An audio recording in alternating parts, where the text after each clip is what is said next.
grandfather started schools in the Philippines. My mother taught school. My father's a professor at the other university, Mississippi State. And both of them are retired. And so it was natural for me to be interested in education. And I read about the Teacher Corps. I saw its mission, and it fit really well into what I grew up with, and the families, my family's mission about helping others. And I thought, well, I'll try this out.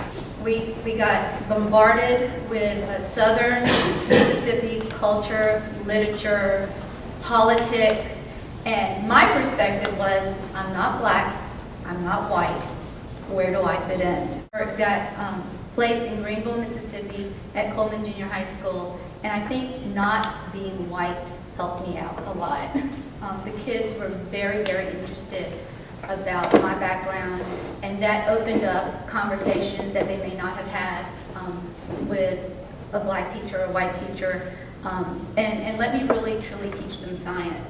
I really fell in love with teaching after the first 2 months of crying all the way home. The first year, I made a lot of mistakes. The second year, I got to correct some of those mistakes, and it was a really good learning experience.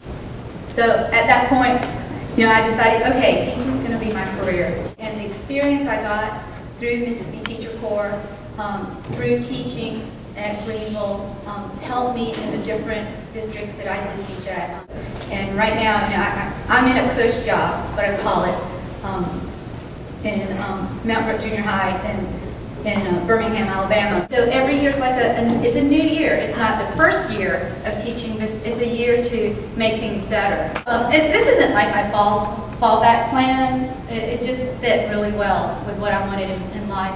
I was so gung-ho and excited about teaching science, and I had this one student, and I was hard on him, but I knew he could do it, and I thought, boy, I don't think I'm really getting to this kid. And it was my first year at Coleman Junior High School, and towards the end of the year, the English teacher came to me and said, I want you to know something about that boy. I was preparing myself for the worst. And she goes, he had to write an English paragraph for me about someone who has impacted his life, and it was you. Just knowing that despite all the failures that I've had in class and all the lesson plans that went down the drain, we are impacting.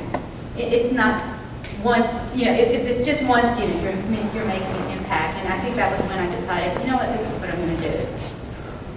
This is what keeps you in teaching.